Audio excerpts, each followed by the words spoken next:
je suis Valérie Garros, je suis magnétiseuse énergéticienne. Aujourd'hui, je vais vous parler de l'harmonisation des lieux. Donc, je vais vous dire qu'est-ce que harmoniser un lieu, à quoi ça sert, à quel moment doit-on faire appel à un géobiologue, quels sont les symptômes qui peuvent nous interpeller et quels sont les bénéfices d'une harmonisation des lieux. En Antiquité, déjà, les prêtres, les sages, les architectes avaient cette connaissance et ils mettaient au service de l'homme leur science. Donc la science de la géométrie, l'astrologie et la guérison, ils se réunissaient avant de définir quel était le lieu bénéfique pour faire construire une cathédrale et d'autres monuments sacrés. Les paysans, eux, envoyaient leurs troupeaux de vaches, de moutons, de chevaux dans un pré pour les faire manger. Et là où s'arrêtaient les animaux, ils y restaient. On considérait que ce terrain était neutre et à ce moment-là, les paysans pouvaient faire construire leurs bâtiments, leurs granges dans ces lieux-là.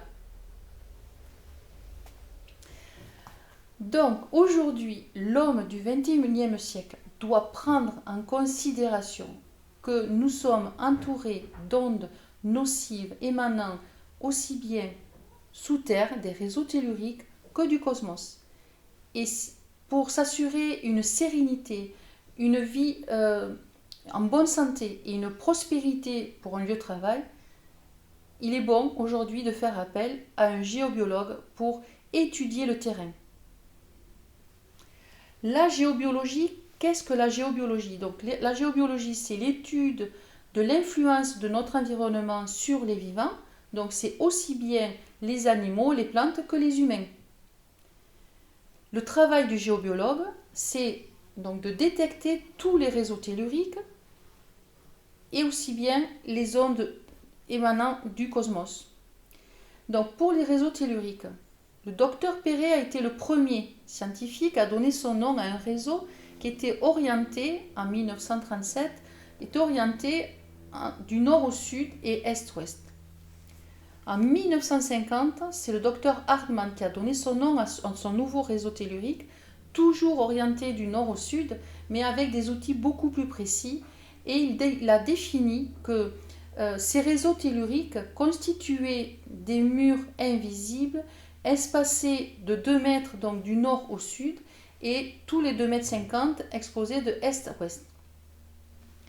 En 1952, le docteur Curie a défini un autre réseau tellurique qui lui était orienté du nord-est sud-ouest et nord-ouest sud-est.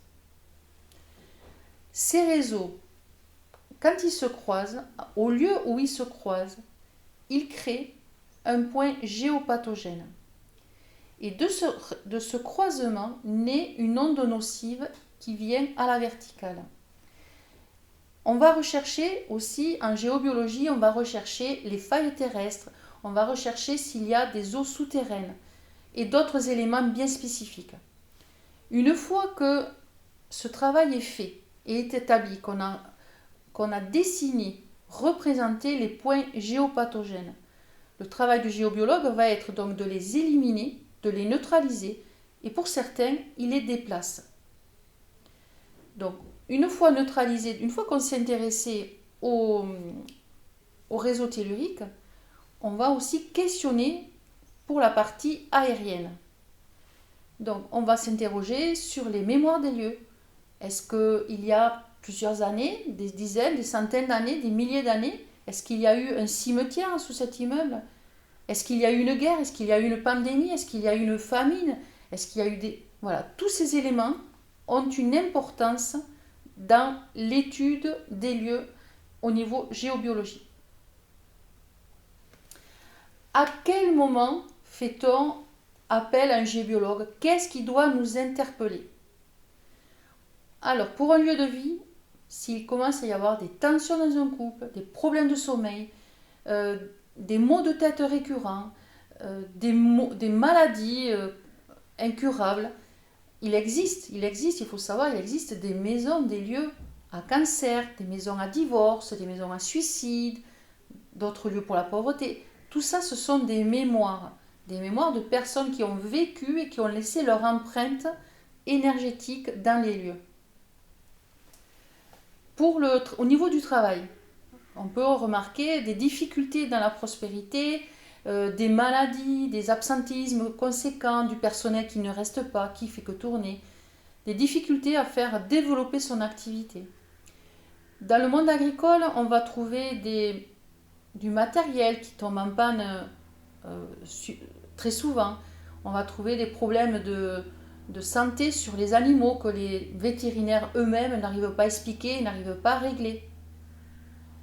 Dans l'immobilier, on peut trouver aussi comme explication d'ondes nocives. Par exemple, vous avez des biens que vous n'arrivez pas à vendre. Il y a moins de visites, les rendez-vous qui s'annulent, qui se retardent chez le notaire. Voilà.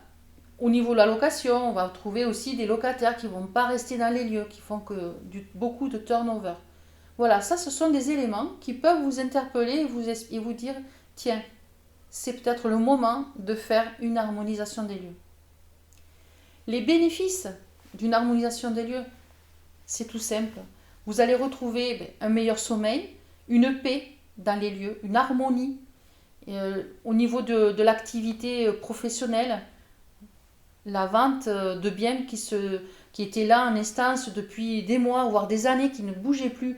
Mais ça y est, les énergies ont été enlevées et permettent aujourd'hui d'être mis en vente, voilà, de continuer l'activité immobilière.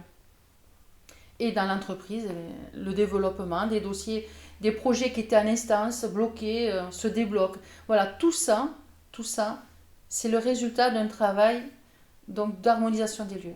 Alors, je vais vous donner quelques exemples. Par exemple, j'ai eu, il y a 3 ans maintenant, une dame qui est venue me trouver. Elle avait un petit chien qui avait fait un AVC. Elle était allée voir le vétérinaire qui lui a dit qu'il ne pouvait rien faire, que le petit chien il était condamné. Donc, elle m'a confié son plan. Moi, j'ai besoin juste d'un plan sur lequel on m'indique le nom des personnes qui vivent dans les lieux et éventuellement des animaux domestiques. Donc, avec ce plan, j'ai représenté tous les points géopathogènes, comme je vous expliquais juste avant. J'ai cherché voir qu'est-ce qu'il y avait comme présence et j'ai trouvé 60 entités, ce qui est énorme dans un lieu de vie.